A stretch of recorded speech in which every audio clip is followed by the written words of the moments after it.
Welcome back. Welcome to Episode 2, Part 2 of Let Me Be Clear.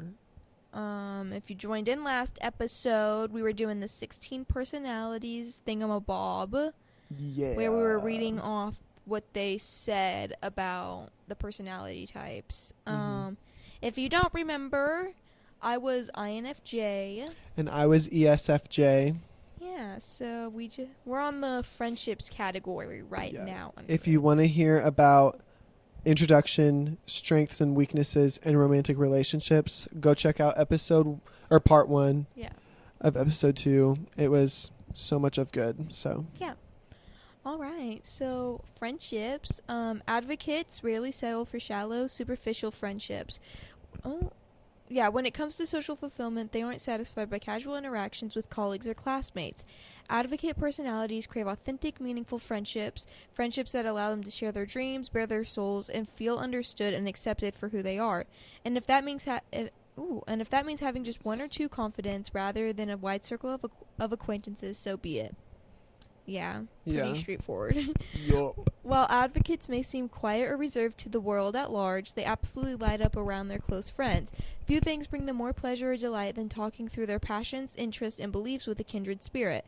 People with this personality type enjoy the pleasure of their own company, but advocates still find it liberating to let their guard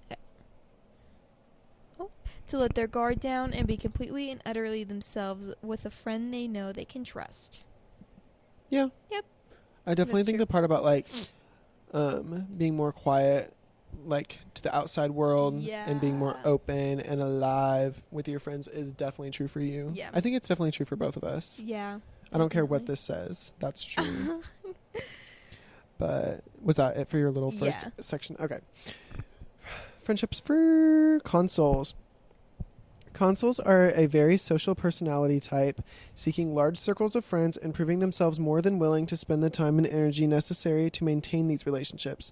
Loyal and warm, consoles are known for standing by their friends no matter what and providing a constant source of emotional support and encouragement.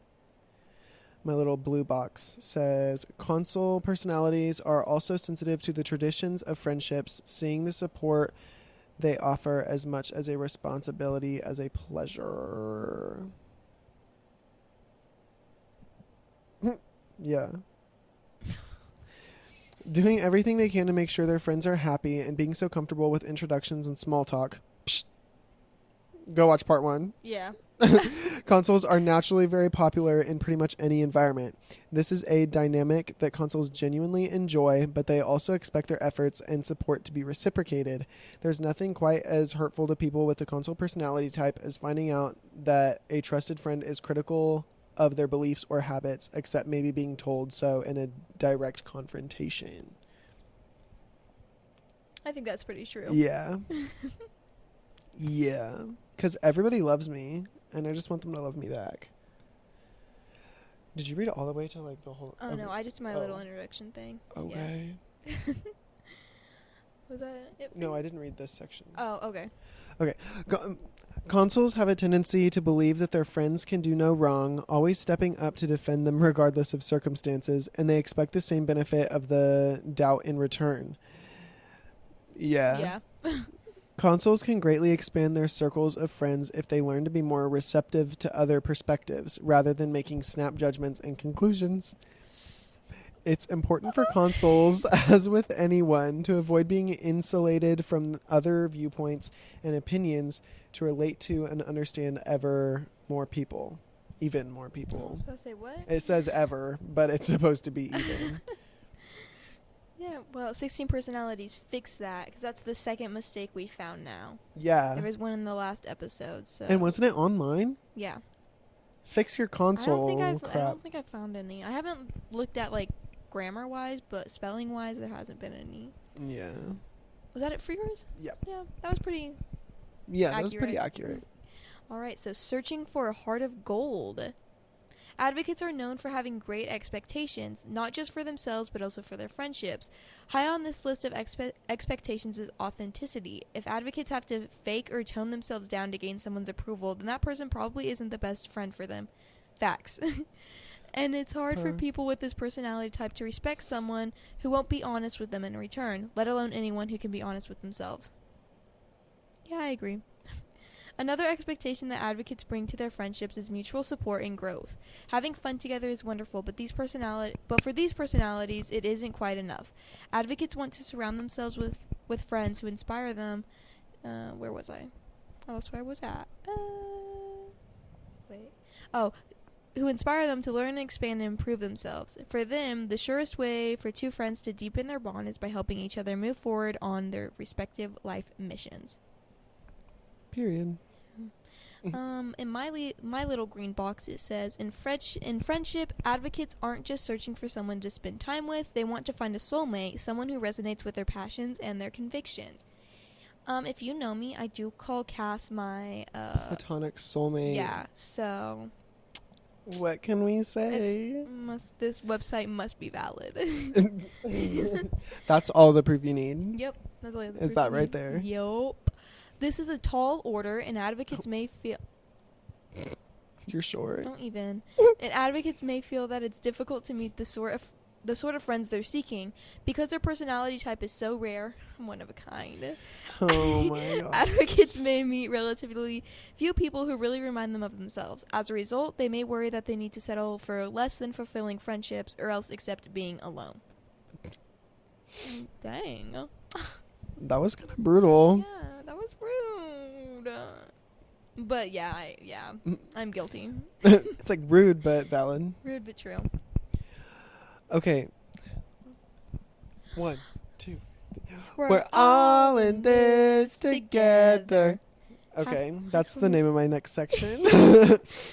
On the other hand, consoles are great at using their sensitivity to stay in tune with what motivates and drives their friends. While in their weaker moments, console personalities can sometimes use these observations to manipulate others. They are far more interested in maintaining strong relationships, and this is a great tool for doing so. Altruists that they are, consoles almost always use their powers for good, encouraging and inspiring others. Okay, I am not manipulative. To an extent. To an extent. I'm not like harmful about it. Well, I haven't been manipulated by you. Maybe. Maybe I have. Maybe I'm so good that you don't even know. I'm so good at I have the mind of a mastermind. But I'm like such a good manipulator that you don't even know I'm manipulating you right now. I just have like Stockholm syndrome and I feel like I can't go. You know? That could be what it is. I feel like in that situation that's more than likely what it would be. Probably. So I feel like I'm not like quick enough on my feet like mentally to be able to manipulate. Yeah.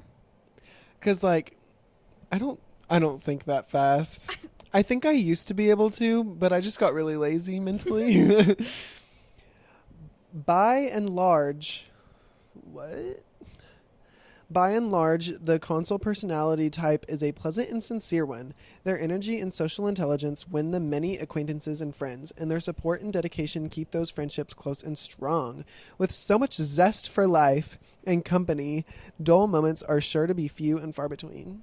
You literally never have a bad time with me. Yeah, never. We've never been in an argument. We've never been mad at each other, and we've never had an issue in our friendship ever. Never. We're just perfect. We literally are perfect. Mine is longer than yours because I still have more. Yeah, I noticed that when you were like scrolling. I was like, yeah, oh, mine has a lot. She's got more. Mine has How a much lot. more? This is my last section. Oh, okay. So it's not too so much, just got one more. but I've got more. Okay. So my last one is loyalty and authenticity. Fortunately, people with this personality type are more than capable of finding the types of friends they long to meet. They might just have to devote additional energy to it. Sometimes these friends may be hiding in plain sight among acquaintances whom advocates simply don't know all that well. This personality type is known for having astute first impressions of other people. But even advocates can miss the deeper potentials of the people they encounter on a daily basis. When they give these people a chance, advocates may find that they share values and attitudes that make them compatible on a deeper level. Once they find genuine friendships, advocates make loyal, caring companions. At times, they may even be surprised by the fierceness of the loyalty and devotion they feel towards their friends. Few situations in life bring out advocates' bravery and commitment quite like the opportunity to stand up for a friend who needs them. That's true. Do you feel fierce loyalty to me? Mm-mm. Oh. Nope, I don't. So that's actually wrong. Okay. Kidding. But I do feel really protective of, like, my besties. Would you, like, beat somebody up for Oh, me? yeah. Oh, yeah. I would. Who? Name drop. Anyone? Name drop. Kidding. No. If anybody says anything, like, bad about my friends, I am immediately going to stick up for them. Yeah. So, like, if you're my friend, I'm there for you. I've got your back. Yeah, but if you're not, If you're not, and you make fun of one of her friends, yeah, watch your back. Watch your back. She gonna get you. I've got another little green box. Ooh, fun. Ooh. With their trademark warmth and enthusiasm, advocate personalities support their friends' efforts to grow and expand their lives. Yeah. Ultimately, the only way to be counted among advocates' true friends is to be authentic, honest, and real. Over the years, advocates may end up with just a few true friendships rather than a wide circle of casual acquaintances. But as long as those friendships are built on a richness of mutual understanding, advocates wouldn't have it any other way. True. I'd so rather just have, like, 3 close friends than just, like, a lot of stragglers, if you will. Stragglers.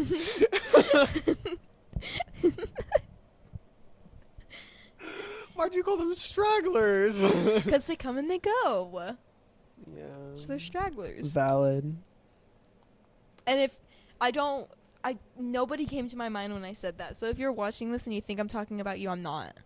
Yeah. Quit being so selfish.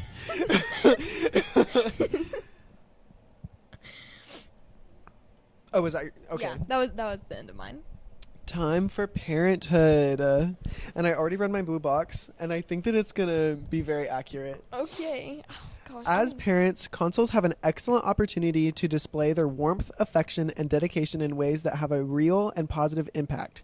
Sensitive yet firm, consul parents are able to establish rules and authority without being entirely overbearing, using their compassion and support to smooth over the occasional miscommunication or difference of opinion. My little blue box says having children is often the culmination of consuls' life goals, and they cherish every moment of it. Yeah. And that is so true for me. Yeah. If you know me, you know I want like 20 million kids. Yeah, he wants a lot of kids. Oh my gosh, I can't wait to be a father. So this is That's for just mine.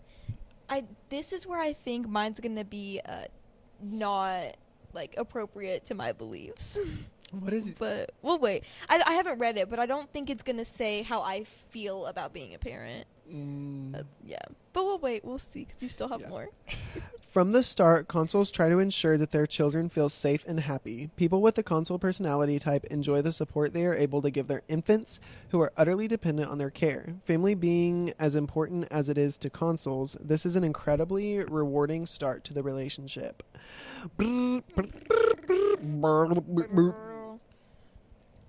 Okay. Okay, so as parents, advocates have a clear vision for what matters to them, raising their children to be independent and all-around good people. My foot is asleep. Oh my god. Advocate personalities take their responsibilities seriously, and if they become parents... Wake up! That did not help. Oh, sorry. Take their responsibilities seriously, and if they become parents, they think deeply about how they can shape their children's lives and experiences in positive ways. Oh my god. Bad. Parenthood isn't easy, but few advocates expect it to be. These personalities know that many of life's most worthwhile pursuits are also the most challenging. A mindset that helps advocates keep sight of joy and fulfillment amid the daily struggles of raising children. In many ways, parenting allows advocates to make wonderful use of their strengths, including creativity, compassion, and the incredible strength of devotion that they feel toward those they love. So... I don't want kids. See, but I don't feel like that's wildly wrong for you. No. I think this section is just, if you have kids, this is how you would deal with it. If I did want kids, I'm definitely going to make them independent. Like, I'm going to want them to be independent and be their own person and do good for the world. But yeah. But I don't want kids. I hate kids. Weirdo. I hate kids. They're gross. They stink. They're loud. But only sometimes. Sometimes they're so sweet and so adorable. Yeah, like And their big fat chubby cheeks are so cute. no. I rarely even like I'll see like I was everybody's always literally like, holding a child today and I was having so much fun. a lot of people are like, "Oh my god, kids are so cute." They are. They're Some of them. not. Some of them. I- Okay. I see so many like I'm sorry. There are some ugly babies out there. as kids and we do not mix. I don't like kids. Like, oh Like, my why God. would I have a kid when I can get a dog or a cat? Way better. way See, better. I'd rather have a kid. No. No way. Do not want no kid. Anyways. Protective or overprotective? Question mark. That's my section. As their children grow and begin to explore more, Consul's love and care grows with them, but often becomes overprotective. Consuls may not just keep their children safe physically, but also socially, by arranging play dates, camps, not cramps, I was gonna say, what? play dates, camps, and other activities so much that their children aren't free to make the blunders that lead to emotional growth and social independence. I feel like that's going to be wrong for me. Like, whenever I have a child, I feel like I'll be very open with them, because my mom has always been like very open with what I do as long as I just let her know what I'm doing, and I've always felt like that was a great way to handle it. Like, let your child do what they want, be themselves, as long as you're aware of what's going on and it's in a safe manner. Yeah, that's why if I ever do have kids, rare, I want them to feel comfortable enough with me to tell me whatever they want without feeling scared. Yeah, that's my thing, is I'd rather know Yeah. than yeah. It's like 9 out of 10 times I'm not going to be Like, I'd mad rather at have my my kid. kid call me and be like, "Hey, Dad, I'm plastered come at pick a me up?" party," rather than them just like trying Yeah. to drive themselves home. Yeah, definitely. Consuls value harmony and stability highly, and it's often the case that they try to use indirect pressure to try to teach life's lessons. When they are forced into a confrontation by their children's blatant wrongdoings, though, consul parents step in firmly and expect their words to be respected. Believers in traditional roles, consul parents view the parent-child relationship in black and white terms, with their authority as final. I feel like that's probably going to be true for me. Like, I'll be very open, but like, also if my child calls me and they're like, "Hey, Dad, I'm plastered," I'm gonna be like, "Okay, you're probably a little bit grounded for making me come get you in the middle of the night." See, I probably wouldn't ground my kid because they were at least responsible enough to, make the decision to call me. I mean, yeah. I'd just be like, "Okay, well, have you learned, like, not to drink that much?" And then he'd be like, "Yeah." I just probably wouldn't ground them for something like that. I guess it depends on what age they do that at. Yeah. Because if you're like in 7th grade, because some of that's these 7th different. graders in this town, That's a little bit different. what I've heard of them doing, I'm like, you are not old enough to be doing that. Yeah. But, okay, that was it for that little section. Be unique, just like me. I did not add that. That's actually what it is. That's literally what it is. That's so embarrassing So, for you. no, me saying I'm one of a kind, that makes this more valid. Because I literally was saying that, and now it's whatever. Caring and loyal, advocate parents are willing to do pretty much whatever it takes to better their children's lives. But it would be a mistake to think that parents with this personality type are pushovers. In fact, advocates can be quite strict. That is totally when I went against what I said. Because their commitment to building their children's character in the long term is rarely outweighed by momentary considerations, in parentheses, such as giving their child a piece of candy to help stop a tantrum. If I have a kid and they're crying and they're fussing, I'm locking them in a room for 30 minutes. Straight up. I'm not. I can't deal with kids crying. They're staying in that room until they stop. I can for a certain amount of time. A kid- I'm like, you know what? Let it out. But only for like 5 minutes tops. A kid will not die from crying. Okay. Straight up. So they Put can them in their crib. they can handle 30 Put them in minutes a room, of alone leave. time crying. That's or what my else- dad did with Danny and I as a yeah, kid. or else I might hit them. I'm kidding. Don't If mom flag wasn't- me. If mom wasn't home, like, Dad would just leave us in our crib. Like, if we Yeah. were crying in our crib, he'd just wait for us to be done. Yeah, that's pretty much it. Because when you're 'Cause a at the end of baby, the you day, can't we'll communicate. stop. Yeah, you're not gonna die from it. I mean, Yeah. you'll be okay. Like, we're just crying. We're literally infants. You'll be Like, what okay. else do we do? That's why I don't want a baby either, because they're annoying. God. Well, advocates bring many gifts to raising children, and it's important to note that no parent is perfect. At times, advocates may hold their children to unrealistic standards that don't take into account each child's personality or stage of development. No, I don't agree with that. As like I guess my standards for my own kid would be like, make good decisions, be a good person, Don't be dumb. put in effort into what you do. And don't be a loser. Yeah. Just stuff like that. It's not like, I don't think I'm going to put unrealistic standards on my kids. For example, they might expect their child to model the same integrity and honesty that they expect from themselves. Okay. That's not holding them to a high standard. No. That's expecting them to be functional, good people in society. Yeah. Becoming dismayed whenever their child behaves in a way that they perceive to be ungenerous or unethical. Yeah, if my child is being bratty, Yeah. and yeah, if they're acting These parents bratty really suck and because spoiled, they get onto their kids for being rude. Oh my gosh. Like, if my kid is being, like, if I give them something and they're like, oh, I wanted this, then I would be like, okay, buy it yourself. The Lamborghini girl. Yeah, buy it yourself. It's the wrong color. So yeah, if they're gonna be ungenerous and stuff like that, yeah, I'm gonna be like, okay, straighten up, Yeah. because that's Go to just your annoying. room. That's just annoying. Or they might push their child to be independent and creative and unique, seeing it as a sign of weakness if their child craves external structure and guidance. Girl. Whoever wrote this one needs to change it. Yeah. And then my little green box. Advocate parents may unconsciously project a great deal of their own beliefs and values onto their children. Doesn't everybody project their beliefs onto their children? Yeah. Like, I'm not gonna, like... I mean, that's just like being a parent. I'm not gonna force my kid to, like, believe everything I should believe, but I think they should at least, believe that they should be a good person. Yeah. To a child, all of these expectations can feel contradictory and impossible to fulfill, and depending on the child's personality and their developmental stage, these expectations might actually be impossible to fulfill. In adolescence, children might rebel by flouting these standards or by espousing? Yeah. What in the world? I don't know what that's supposed to Me be. neither. Beliefs that go against their advocate parents' values. In this situation, advocates may feel that their children are criticizing or rejecting them, a hurtful thing to such a sensitive personality type. Well, I'm not my own child. Rebel against what? I don't know, but I'm not my own child, so... That's like rebel against, like, you just wanting them to not be rude Yeah. and a terrible person. Yeah. The gift of independence. As their children grow into adolescence and begin to push away from their parents, consuls can take this transition personally. Feeling like they are losing their children, consul personalities sometimes try to prolong their dependence as long as possible.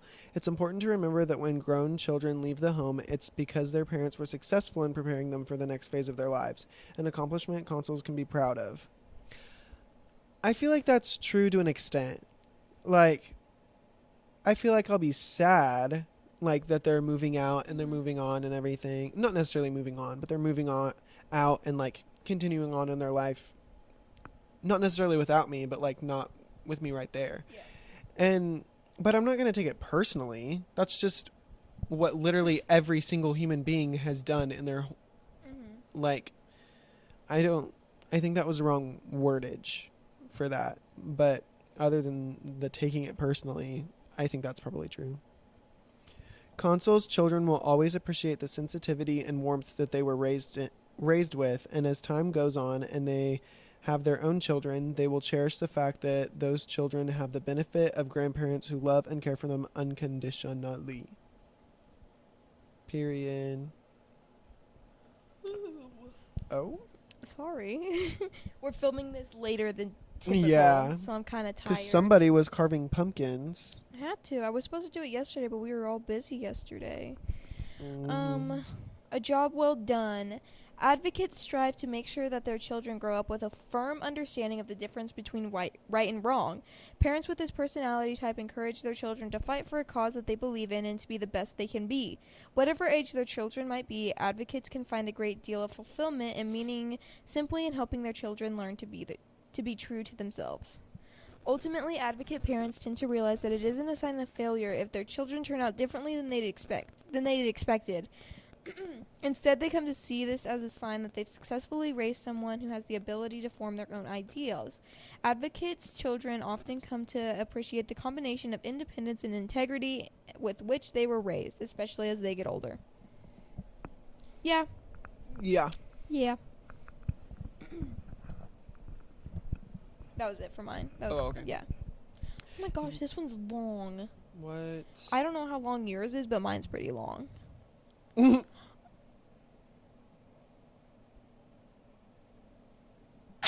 one's long. You're on career path. Oh my god. Yeah. I might skip through this one a bit because Okay. This is a lot. This one's career paths.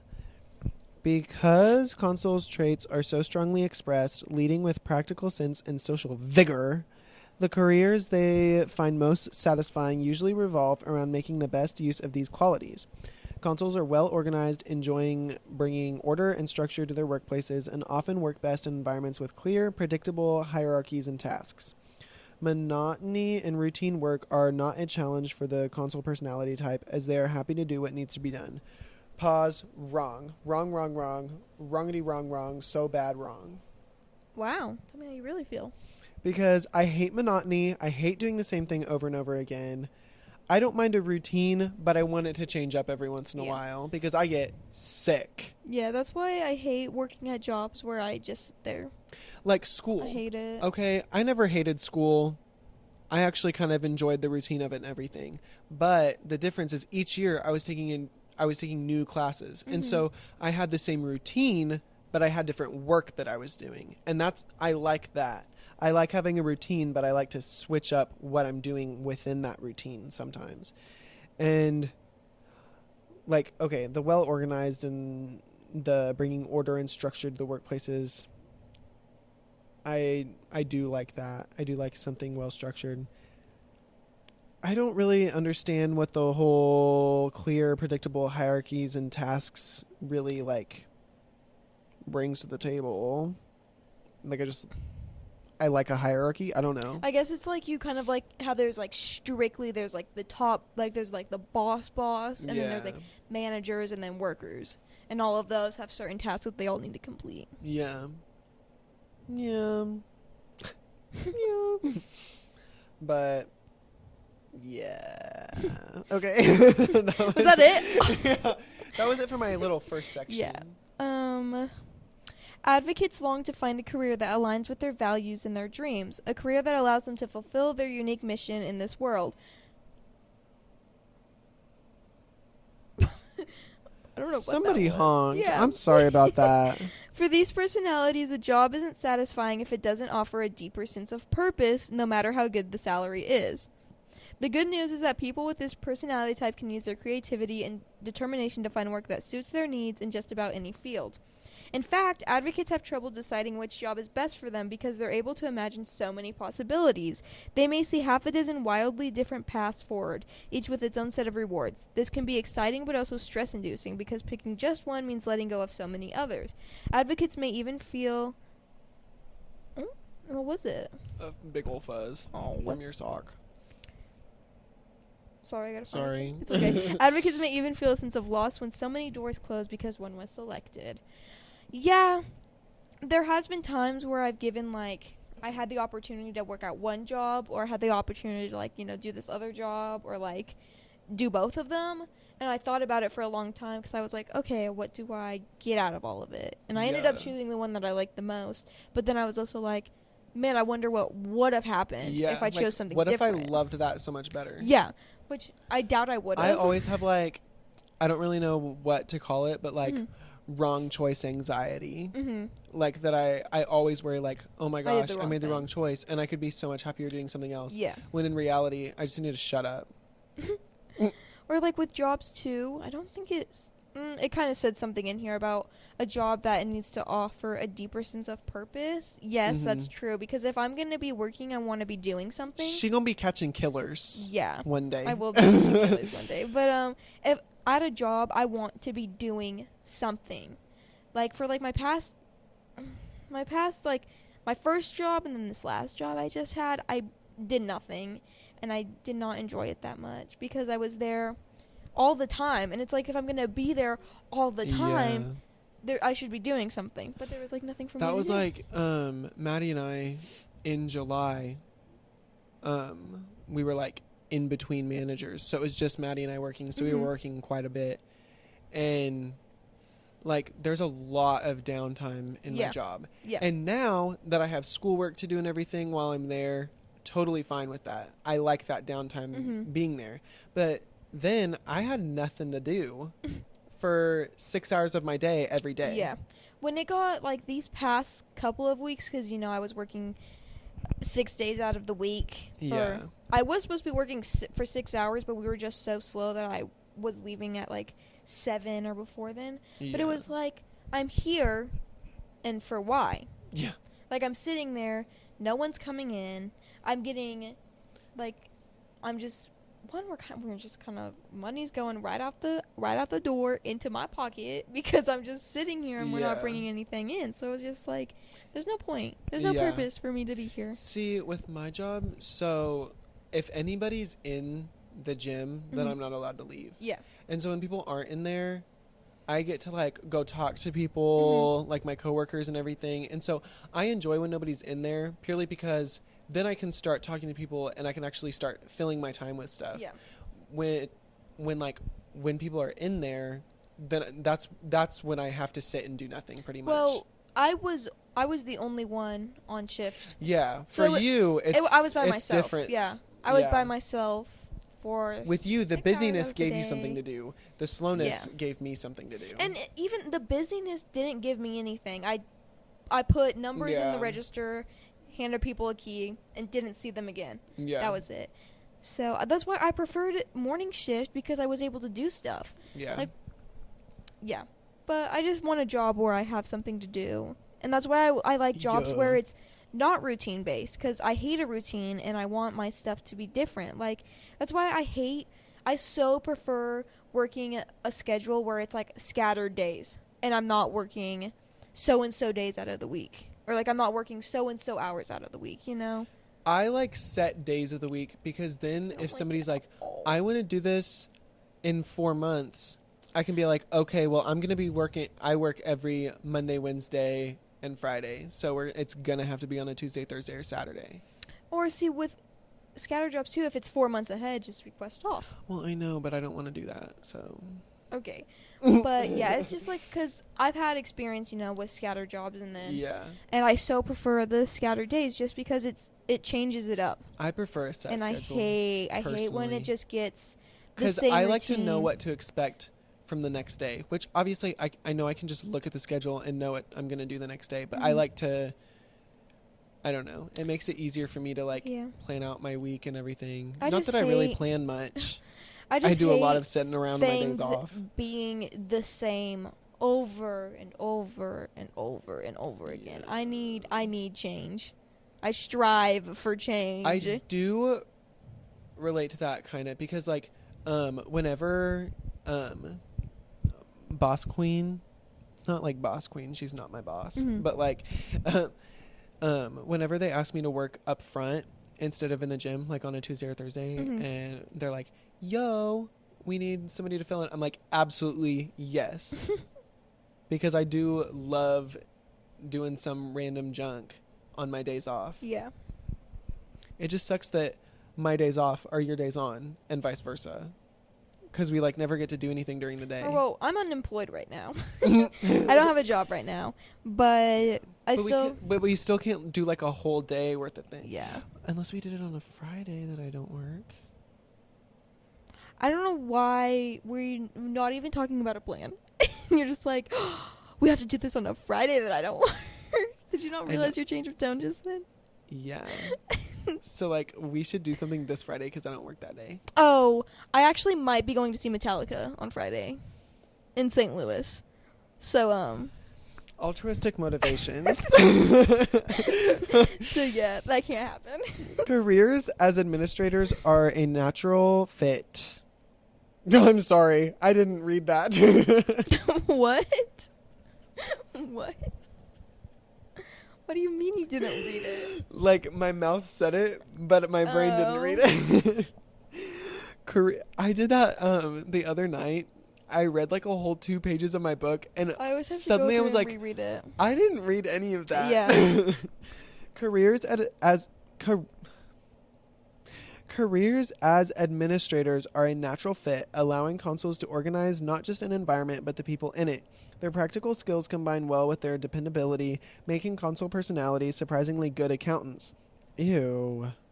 Don't tell me that. If I got that and it said you would be a good accountant, I'm digging a 6-foot hole in the ground. Though they often prefer to be personal accountants. Oh. They can't. They do like to be accountants, but they like to be a certain kind of accountant.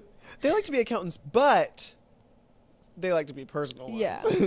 Helping people and interacting with them directly instead of corporate accountants crunching numbers in some back room. Shut up. Well, it kind of makes sense. It does kind of make the sense. math way. Because I do love Yeah. math, and I do love people. So, well, I love some people. And so, like, I feel like that begrudgingly is pretty accurate.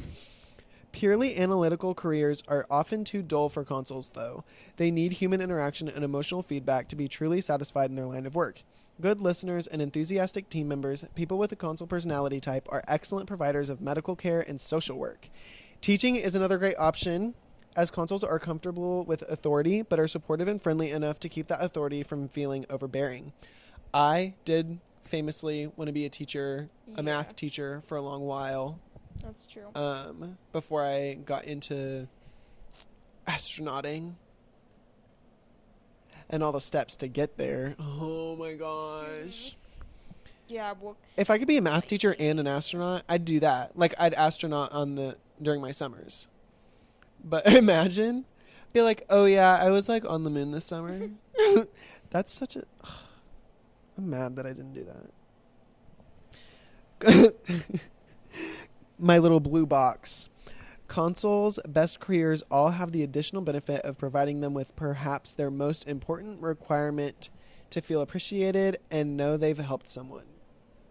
I just want to be appreciated. Being as altruistic as they are. Oh my gosh. It's been telling me a lot today that I'm an altruist. Yeah. Consuls find it hard to be satisfied unless they know they've done something valuable for another person. This is often the driving force behind consuls' careers and career advancement, and makes religious work and counseling particularly rewarding. I would be a terrible counselor. Yeah. And let me tell you why. I don't have that figured out. I don't have the right to tell somebody else how to figure out their life. Whatever they choose to do, consul personalities' comfort with busy social situations and practical knowledge and skills come together to create people who are not just able to be productive and helpful, but people who genuinely enjoy it. Okay, that was it for my whole career paths section. I have a lot left. I was reading through it, so I'm just going to kind of like skip around. So I was reading through this one. It's the search for purpose. For advocate personalities, jobs that involve helping and connecting with people can be deeply satisfying. Okay, that's true. Yeah, so true. Because I'm literally going to be catching killers. You're literally going to be helping people not die I'm anymore. literally going to be helping the world. Literally. You're going to be... So, like, yeah. You're going to be. Yeah. It's no surprise, then, that many advocates gravitate toward work as counselors, therapists, psychologists, social workers, teachers, yoga instructors, and spiritual leaders. Oh, there's more. They may enjoy service industry positions that allow them to interact directly and build genuine relationships with their customers. Careers in healthcare can also be rewarding. Occupations such as nursing, physical or occupational therapy, medicine, nutrition, or more holistic paths such as acupuncture. Okay. What if and then it does a complete 180 here. One of our therapists, it's not acupuncture that she's like licensed in, but it's like basically the same thing. Yeah. It's just called something different. And I was like, how do I sign up for you to like give me acupuncture? Yeah. And she's like, oh, I don't like practice it. I just have the license. And I was like, oh. She just has it under her belt just in case. I'd love to get acupuncture. Yeah, Something what if about it that just works? sounds so good. What? I wonder if it like works. Okay, so I asked her how it works, and it was not what I was expecting. Well, isn't it just like something to do with like the pressure? So what it does is it destroys like not necessarily bad cells, but like worn out cells and stuff. And it allows for growth and new cells to come in and replace that. So basically you're purposely like killing certain tiny bits of your body so that your body can replace it with new fresh material. I see. And I'm like, wow, so much of good. But then that brings you to the Theseus' ship philosophy thing. Am I even my same self? I'm not the same person I was 7 years ago because every 7 years your body has completed its cycle of replacing all your cells. But it's all cells that you made. Like, don't talk to me.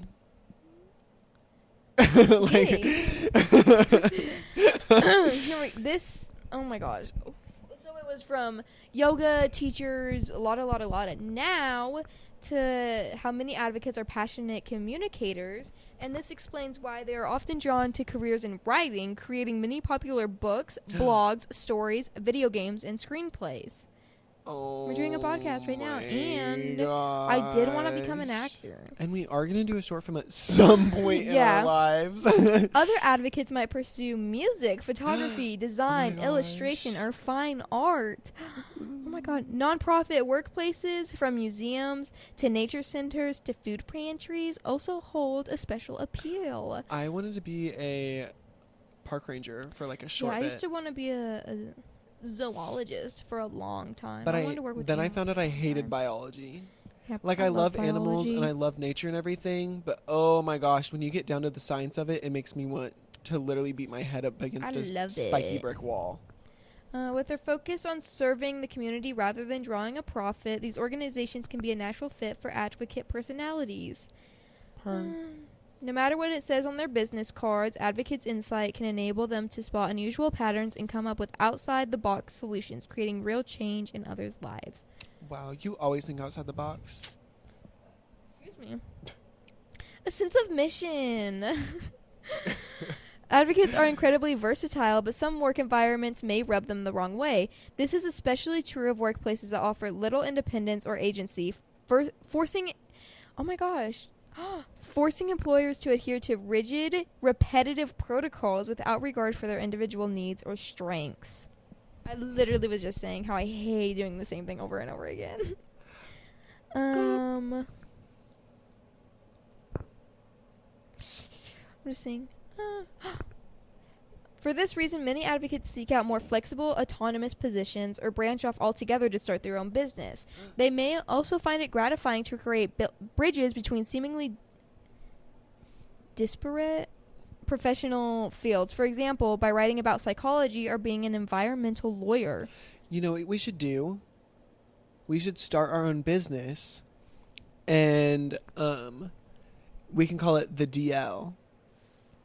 And you be a private investigator / detective, being the D, the detective. And then I am the lawyer that puts them in jail. That would be so sick. But we could be like Sherlock Holmes and is it John Watson? It's something Watson. I think it's John Watson. But yeah, we could be just like them. Well, we don't need our own really business. Not that one of them was a lawyer. But yeah, no. Like we could be as famous as a duo is what I meant by that. But see, that's kind of a bit different though, because we wouldn't work hand in hand like at all. Like ever.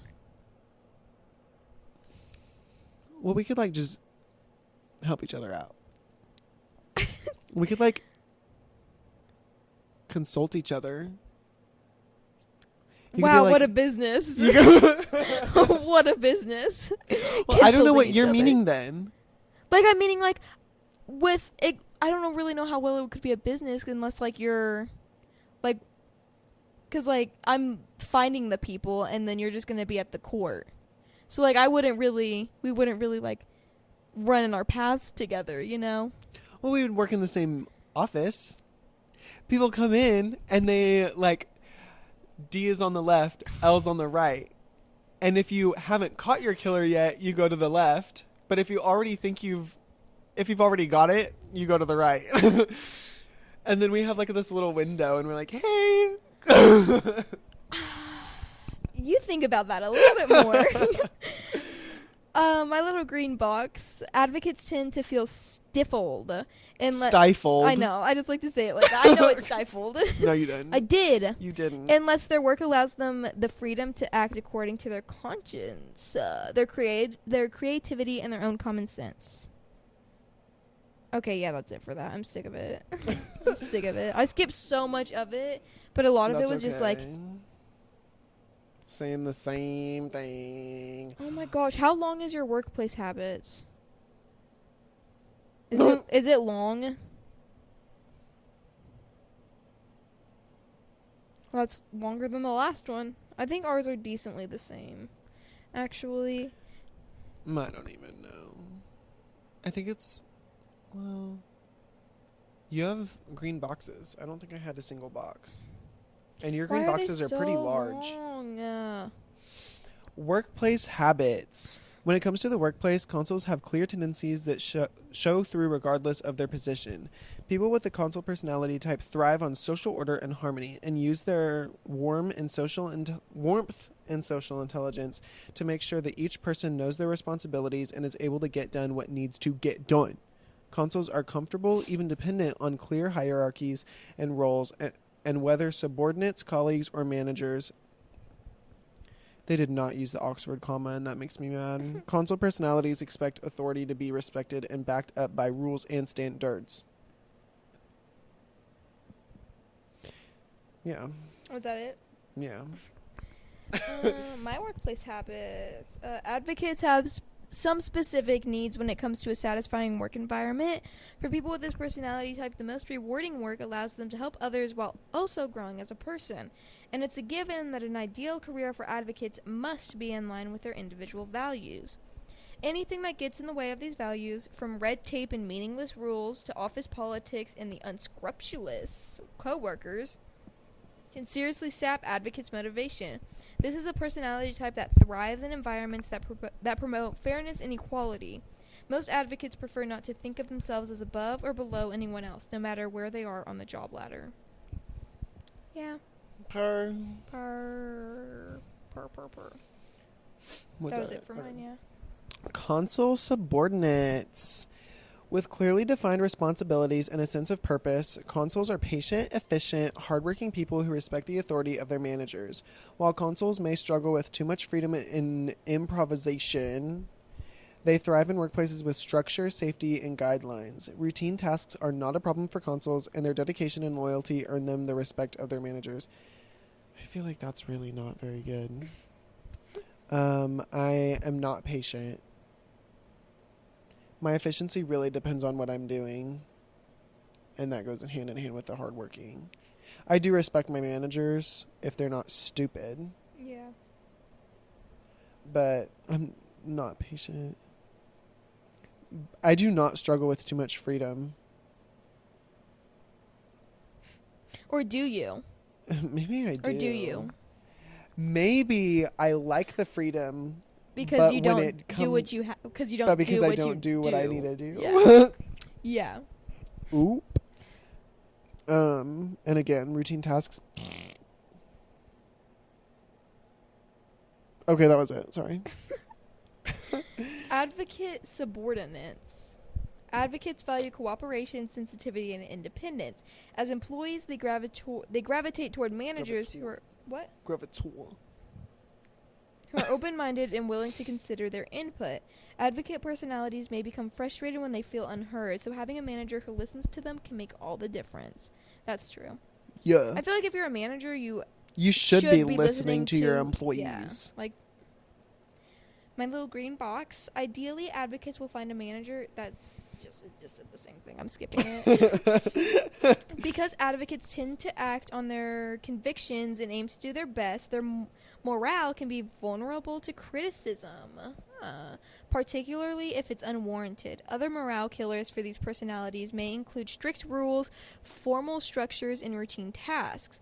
They may find it especially dispiriting when they're asked to redo their work, particularly if it's for a reason that they just don't that just doesn't seem valid to them. Of course, a perfect work environment isn't always possible. Advocate employees with less than ideal managers may need to draw on their inner resilience and seek out other mentors. The good news is that people with this personality type are more than capable of handling workplace challenges, including the challenge of having a difficult manager. That is, I have worked with multiple difficult managers. We've worked with a couple of the same difficult managers. Yeah. But I didn't. I got through with it. Yeah. Didn't like it, but I did it. Yeah. You're always going to have people that suck. Yeah. And the sooner you learn to, like, not care. Oh my gosh. This goes into... I just realized mine goes into, me as a worker, me as a colleague, and then me as a manager. Yeah, that's what Is mine that what does. yours does? Okay, I didn't know. Subordinate, colleagues, Okay. managers. Mine just have like 3 paragraphs for each one, or 4 if we're including. Mine's got 2. Yeah, mine have 3. Consul colleagues. Teamwork is a concept that consuls have no trouble putting into practice. Often seeking friends at work, people with this personality type are almost always willing to lend a hand when and where it's needed. Excellent networkers, consuls always seem to know just the guy to bring a project together on time. On the other hand, consuls often need to work on a team. Being stuck alone, chipping away at paperwork for days on end just leaves them tired and unfulfilled. I definitely do like group projects. And I don't want to say I'm like well connected, but I do like know people. Consuls take pride in these qualities, which has a side effect of making them particularly sensitive when they come under criticism. Psst. Yup.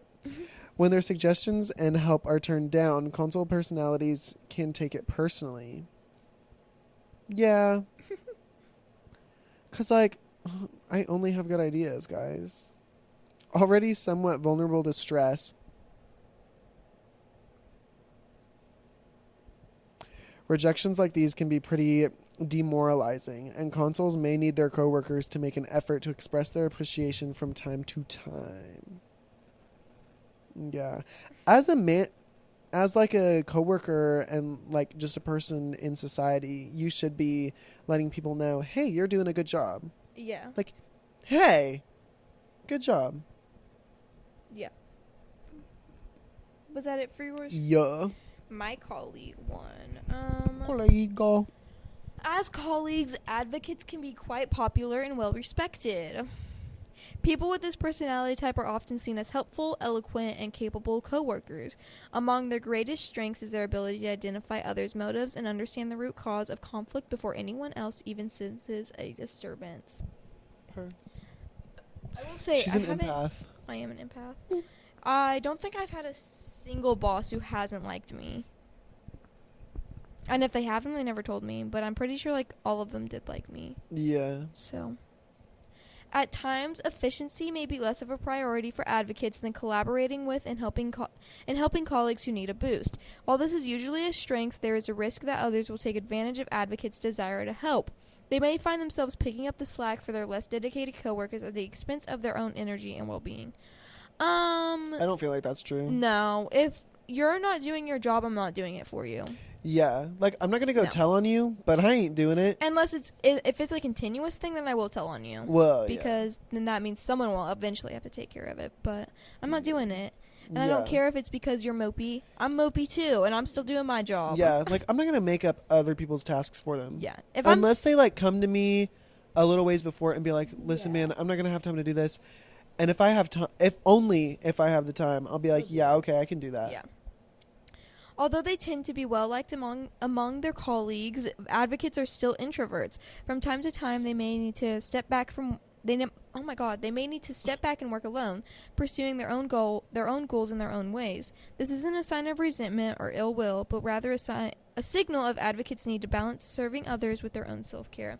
Yeah, I totally prefer to actually do work alone, but like in a place where there's other people, but I like to do my own stuff by myself. Yeah. Group projects, I hate doing group projects. I freaking hate them. I love group projects because then I don't have to do as much. I think, honestly, that's what it comes down to for me. Yeah. See, I'd rather do all of it. Obviously, I do my part. You know, I hate people who don't do their part in a group project. But when you can split up the work, I feel like you get better outcomes from it, too. Because if I focus on one smaller thing and put all my focus on that, it's going to end up being better. And if everybody does that, then the overall thing is going to be better than me having to do the whole thing myself. I just prefer to do the whole thing because I did the whole thing. And I know that if I did it, then there shouldn't be a problem with it. Because a lot of group projects, I've seen people, like, they say that they're going to, like, do something a certain way, and then they do it that certain way, and I'm like, oh. My thing is, because, like, presentations are always, like, the thing that you do with a group project. See, in those, I hate doing and I love doing a group project presentation because I'm not a big research person. Don't get me wrong, I love to hear about things. I love to know. I like to be in the know. But I hate actually researching. I hate reading websites and crap like that. It drives me nuts. It's so boring to me, and I just, like, cannot force myself to do that. But let me tell you, I will design that slideshow like it was my own child. Like, it's going to be so glorious, so beautiful. And I like public speaking as well. So I will like take head on presenting it as well. But I just, like, I don't really want to go looking for the information. Like, that's just one part that I don't like. And so presentations that I do by myself, I feel like always end up lacking in that department. But when I do it with other people, and if I'm put with somebody who enjoys that, then we get a better outcome, and we get a better product, and we get a better grade. See, I just like everything about making a presentation, so I hate doing it split up. It just drives me insane, and it's always, I don't understand why the group work is always a presentation. It always is, and it drives me insane because I just hate group work. If it doesn't need to be had, then I'd so rather work alone. Yeah. That was it for okay. Console managers.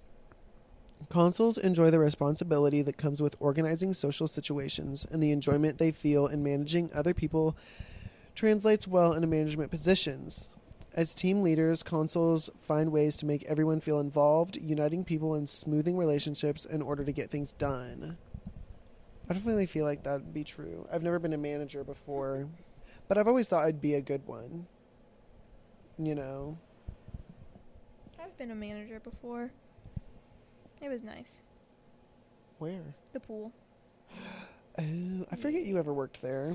And I don't know for why. 2 years. Because you've worked there multiple times. Yeah, it was my first job. Yeah.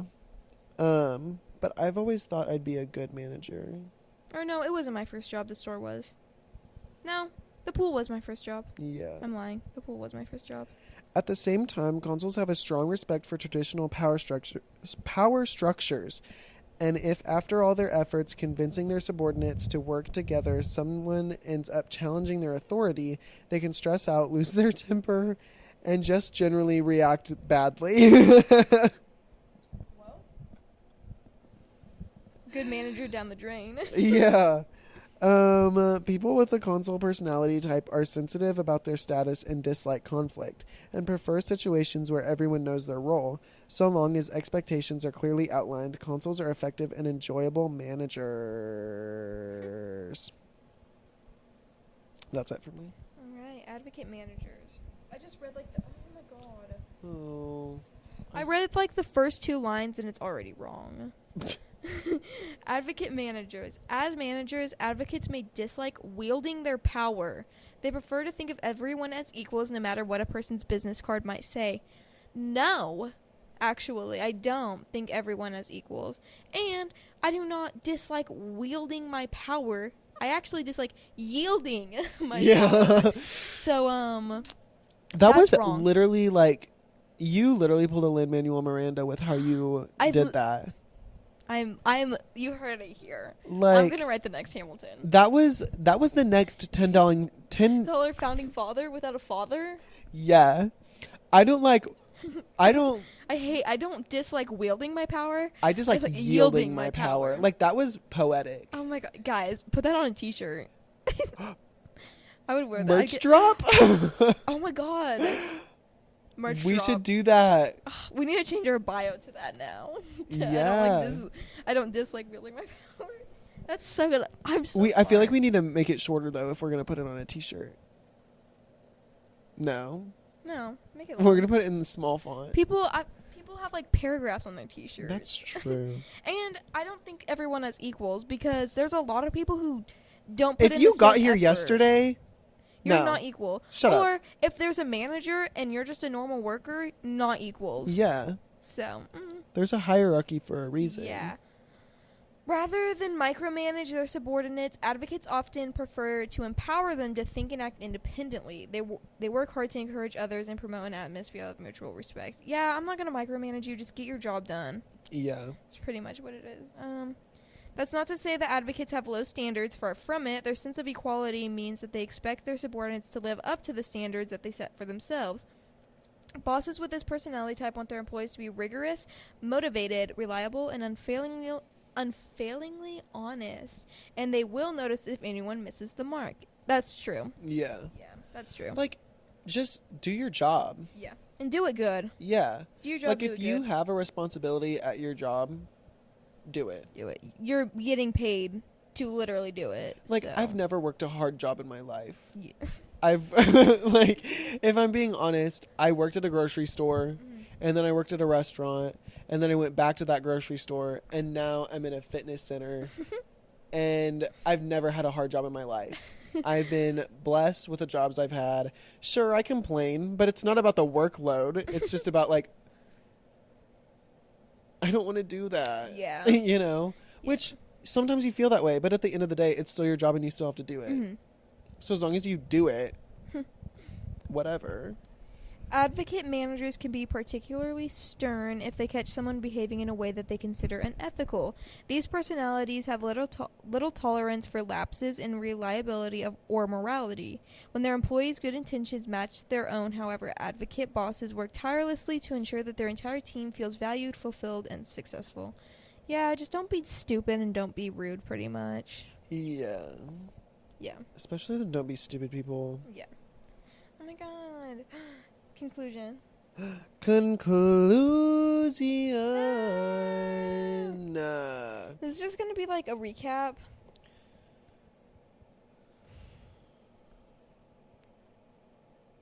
Whoa, I don't know. Mine's long. No, it's not.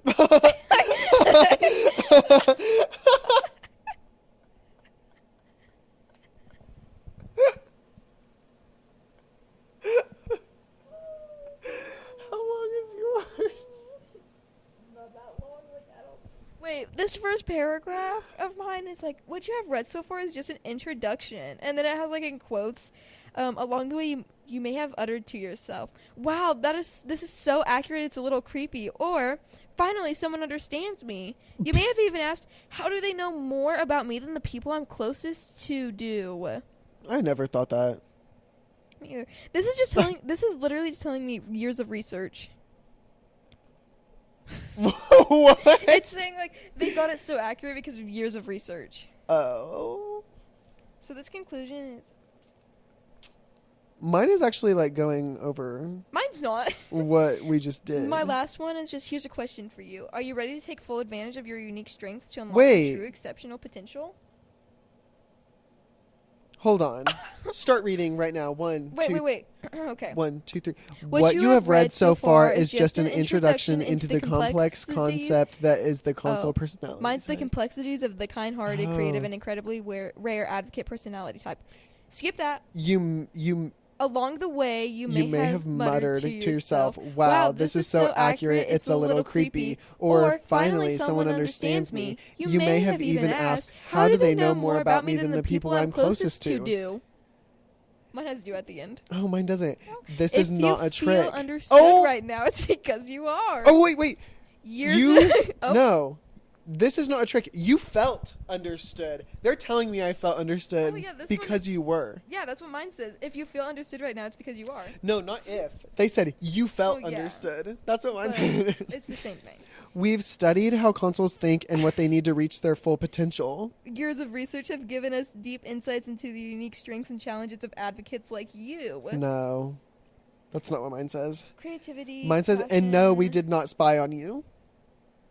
Many of the challenges you faced and will face in the future have been overcome by other consoles. You simply need to learn how they succeeded. But we also understand the dark side of your personality type, the nagging fear that you might not reach your full potential and make the most of your one wild and precious life. That's why we've made it our mission, in bold. This is in bold. That's why we've made it our mission to help advocates like you not only appreciate your gifts, but also, and then bold and italics, make the most of them. I don't have any of that crap. I don't have bold. Oh my gosh, this last paragraph.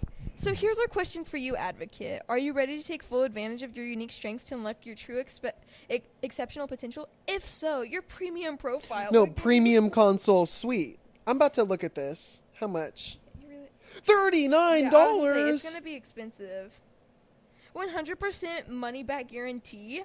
Can I get a refund? I was gonna say we can just do it and then say, I didn't like it. I don't want to do that. Be like, this does not describe me. AI resume assistant. Ew. What? Wait. What is this? Cultivate deep self-improvement. A 33-page personal growth guide. Woo! Personal growth. I'm not looking to grow. Improve your relationships. An 85-page relationship guide. Advance your career. A 59-page.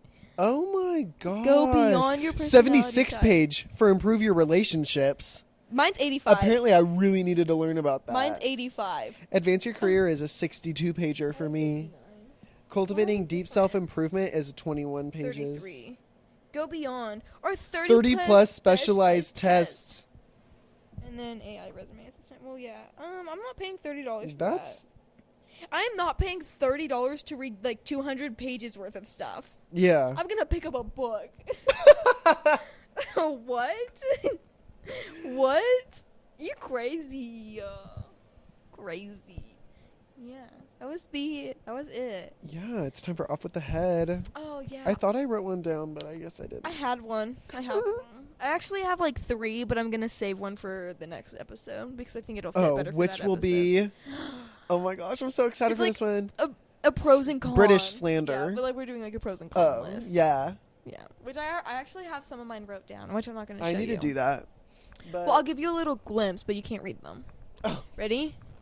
Well, let me tell you. I have 3 on my pros, and then I have 5 on my cons right now. Mine's going to be like 1 pro, Yeah. 40. My 1 pro, guess what it is? I don't know, because there's It's a so lot. obvious, What's Camden. his bucket? Yeah. Yeah. What's his bucket? Off with the head? Is that what we're doing? Yep. Mine is... is it poking the bear? Is that the, like, saying where, like, I'm gonna say this and it might aggravate people? Oh, yeah. Is that what that is? Is it poking the bear? I think it's poking the bear. It's something like Or that. pushing my buttons. It's something to some animal. People who put Christmas decorations up at the beginning of November or before Halloween. When Cass and I, before we left for Florida, beginning of October, we were in Walmart, and guess what we could hear? Christmas music. Jingle bells. Christmas music was playing. Jingle bell. If I'm ever famous, like just if I'm famous, trust that you will be getting a Christmas album from me. Oh, here's another one. I hate Christmas albums. You brought this up. I hate them. I What? hate Christmas albums. I hate Christmas music. I hate Christmas music. It's the same thing love the every Christmas year. season. I freaking hate it. Billie Eilish, I'm pretty sure. It could be something fake on TikTok, but I think it's real. Honestly, I get confused. But I'm pretty sure she's coming out with a Christmas album this year, and I'm really pumped for it. I hate Christmas albums. They're just... do something better. I'm so sick of it. People do it every Mariah Carey. year. Oh my gosh. Literally the I'm queen sick of Christmas. it. I'm sick of and Mariah I Carey love too. it. I hate that song. I hate it. It's annoying. I hate Christmas music. It's all like the same 10 in rotation for all winter. Yeah. And I hate it. And it's so good. And they're not even like good songs. No, they're bangers. They suck. They're literally bangers. They I don't know suck. what you're talking They're about. terrible. I hate Christmas music. No, my But off I like with the Christmas. head. What was I? It was literally like Sunday last weekend when I was like, oh, I should probably write that down because I'm gonna forget. Like, and I remember where I was and everything, but I don't remember what it was. I don't know. I just like, what is something that irks me? I really don't know. I'm not an angry person. Ew, Well, you shut dislike up. a lot of stuff. I do so. dislike a lot of stuff. So why is it so hard for me to come up with these? Just think of something that you dislike. Boom, perfect. People who drive Honda/Nissan trucks. Yeah. You're just the worst. Tacos? I hate tacos. Oh my gosh, I forgot about Toyota trucks. If you Yeah. drive a Honda, tacos are Nissan, so or ugly, too. Toyota truck in specific, all of the regular cars from those brands are fine. But if you drive a truck that is made by Honda, Nissan, or Toyota, I'm fed up with you. There's a Honda. I need you to go home. Yeah, there's a Honda truck in this town, and I have personal beef with them because at the four-way, Yeah. they were in the turn lane, the left turn lane, and I was in the right lane, and they cut out. They literally, like, they were stopped, and they switched lanes right in front of me. They almost hit me, and I always was think like, they're, like, oh. rulers of the road. Any And I'm truck like, drivers do. A lot of Wha- truck drivers think that Who they gave you rule the road. gall to do I that? hate it. That's annoying. And they're ugly. They're ugly. Yeah, Just- they are just ugly At that point, looking. just get the freaking car. They look the same. Literally.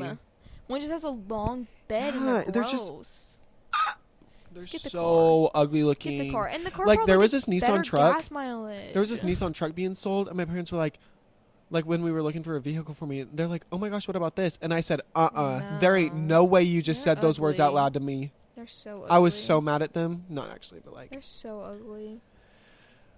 I'd rather drive a Kia Soul or a Cube Ew, I over don't those. know. over those. Because those are ugly. Those are so ugly. Kia Souls just make me mad.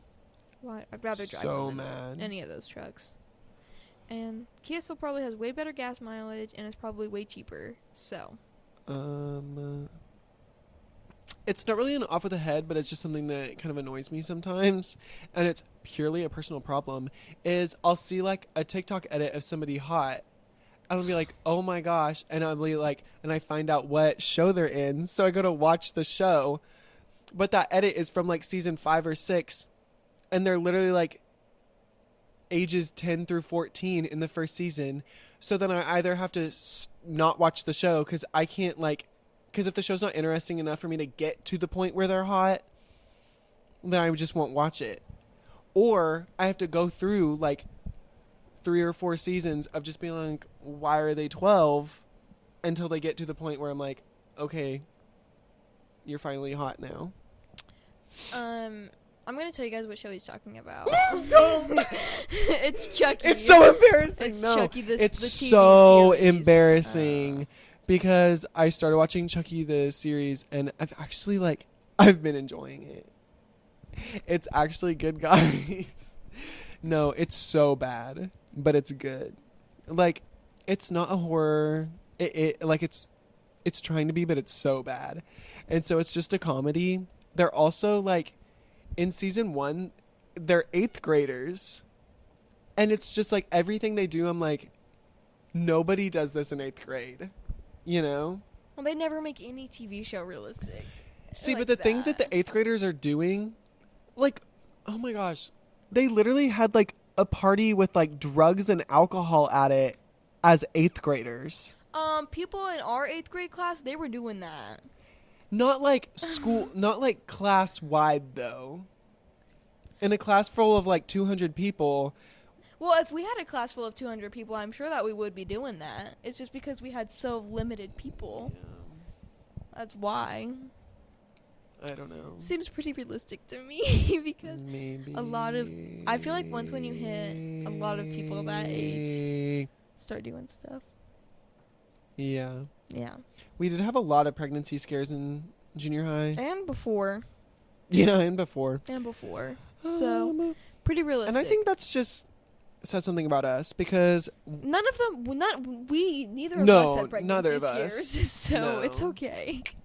No, we I thought I was pregnant last week. No. You could have a pregnancy scare.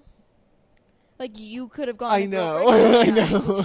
But, yeah, it was neither of us. We weren't running with that crowd, but we were acquaintances with the crowd, if that makes sense. Yeah. No. I was friends with that crowd in like 7th and 8th I said grade. we weren't running with it. Like, we weren't the ones that were, like, doing it, but we were acquaintances. Oh, well, yeah, I was hanging out with them all the time. Well, yeah. I was more than acquaintances, though, is I guess what I was meaning. I was just saying that because Like, you don't my have to say absolute bestie boos were literally like, oh my gosh, I'm pregnant. that. Yeah. And I'm like, I feel like girl, that too, and no, I you're was like- not. Shut up. It's like, what are you doing in your free time? Aren't you, like, 12? Aren't you, like, 10, But actually? literally, no, this past year in track, Oh, my gosh.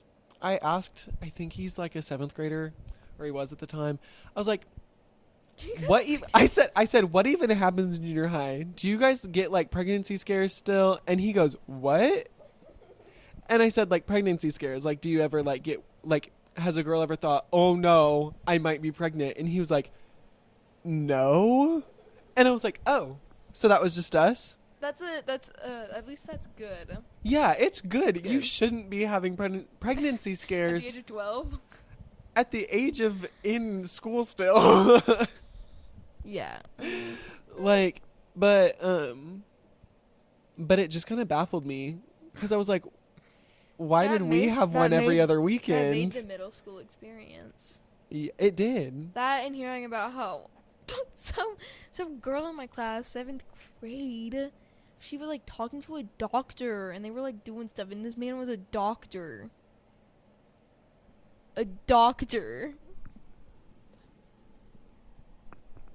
I never knew about that. He was either a doctor or he was working his way to become a doctor. So man, fully out of high school, graduated, out of college, and they were doing stuff. And I was like, girl, that's a case. I was fully best friends with her, and she Yeah. never told me about Dr. Man. Yep. I don't remember his name, but We had so you know, much like- fun, though. Like, I know she was toxic, abusive, and terrible, and horrible, and no good, and very bad. Like, worse than Alexander's day. I just got another thing that But- was like that. Like, we always had a good time. Or like someone in the same age in 7th grade, 8th grade, freshman year, talking to a man online who lived in a different country. He groomed her. Groomed her, lied about his age. Okay, off with the head. Off with the head. I've got mine.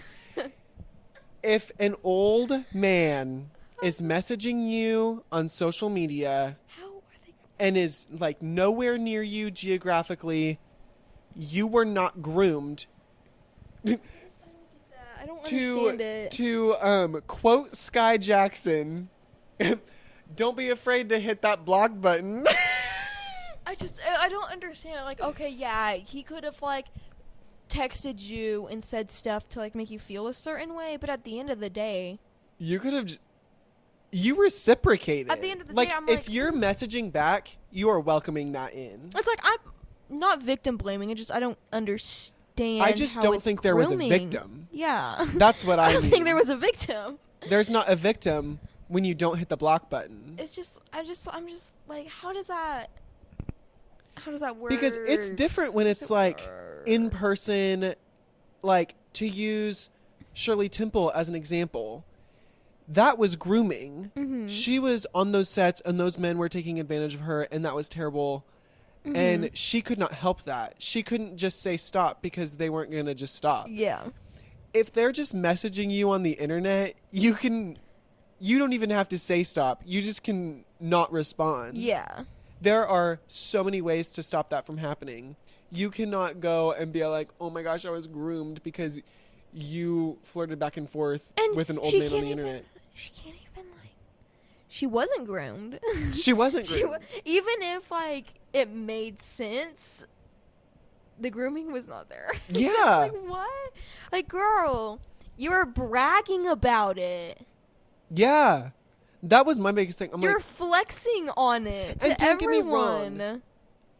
Like, manipulation is a thing. Yeah, and there was probably some manipulation and stuff in there, but if I as a 12-year-old person got a message from some that was like old 26? man that I didn't know, I'd say that's weird. Block. Bye. Like if he was like 26 and he was asking, I wouldn't allow myself to be manipulated. Yeah, in the first place. Okay. Maybe that's just my strength of character. Or I don't have. We're just not stupid. Yeah. No, if any of you have been manipulated, we're not calling you stupid. No, it's just no. If you're a 12-year-old and a 30-year-old man texted you. I'm saying if you allowed it. What the heck? No, I don't want to say if you allowed the manipulation to happen, but like. No, that's what I'm saying. If you allowed the manipulation to happen and you had ample opportunity to not let it happen. Or you had 10 people telling you to block him. You can't be mad. Because at the end of the day, if she blocked him, what was going to happen? Nothing. Nothing. She might have missed him. Yeah. Valid, but yeah, he wasn't going to bomb your house. I can tell you that. He wasn't going to show up at your front door. Yeah, he wasn't going to show up. He wasn't going to kill you. Yeah. He was just gonna be like mad, but like what was he gonna do? Make a fake account? Block the fake account? Like hacking the government? I don't know. It's just like, steal nuclear launch codes? Yeah. I don't know. Yeah, it's confusing. Like don't make me mad. But yeah, so that's my off with the head. Don't be manipulated, and if you are, you're stupid. I wouldn't say that. No, that's not actually what the head is. I wouldn't say that. Don't say you're groomed if you were messaged on the internet. Yeah. That's my help with that. There it is. That's better. Yeah, I've had a fair share of creeps message me on the internet, and guess what I've done? Not respond. Sometimes I respond for... Whoa. Sometimes I respond for fun. For giggles, yeah, but like I'm not But that's different.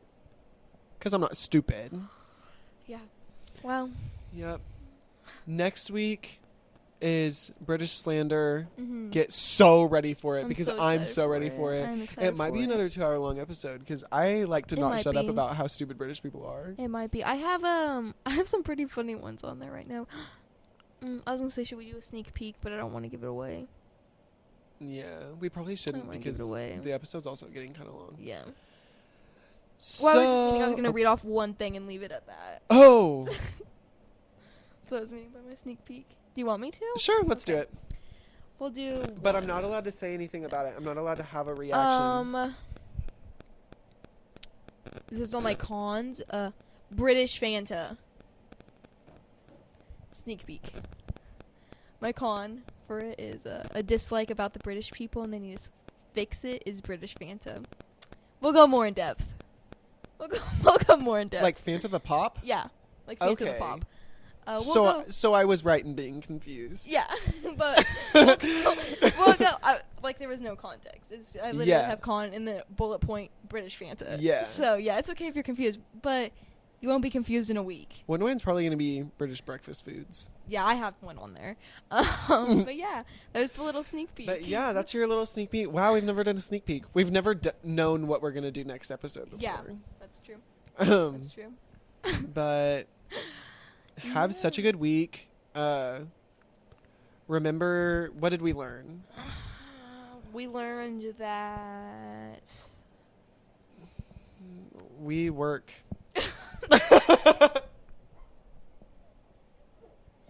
I'm getting to the state where I'm delusional because I'm Me too. so tired. I don't remember anything we just went over. We learned. I actually blacked out through that whole thing. We learned our personality types. Period. There we go. There we go. We learned our personality types, and we learned to not be manipulated, and to not put your Christmas decorations up before Halloween. Yep. Bro, I'm so excited for... I get more excited about Thanksgiving than I do Christmas, though. I love Thanksgiving. I'm so excited. That's the best holiday of the year. I'm so excited for Oh, Thanksgiving. okay. Not off with the head, but like on with the head. If you're by some crazy chance seeing this and don't live in America, celebrate Thanksgiving. Gorge. And I'm talking till you feel like you're inches away from throwing up. But you have to do you have to do American. it responsibly. You have to do it in American. You have to do it. Yeah, you have to. The turkey. Oh my gosh, you have to do the turkey, the gravy, mashed potatoes, the sweet potatoes. Sweet potatoes. I don't like sweet potatoes, so I don't like. I don't mess with that. Pumpkin pie. Apple pie too. Apple pie, pecan pie. Bread rolls. Oh, bread rolls. I don't like stuffing, but stuffing. Stuffing. What's the raspberry cranberry sauce? And my family always makes that pink junk with the marshmallows in it. Oh my god, I have no clue. I don't know what that's called. I think that's a Midwesterner thing. Yeah. But my mom makes broccoli rice casserole. I think that's just an family thing. We sometimes make green bean casserole. Ooh. And mom always makes corn casserole for Danny because it's gluten-free. Yeah. We make, because my dad's a freak. So my mom makes a normal stuffing, and then she makes an oyster stuffing. Ew, what is that? Oysters in the stuffing. Which I guess that's like a generational thing on my dad's side of the family, because everybody on his side loves it. That is foul. And I've only heard it in my family. But yeah, oyster stuffing, if that's up your alley. That's crazy. If that's up your crack.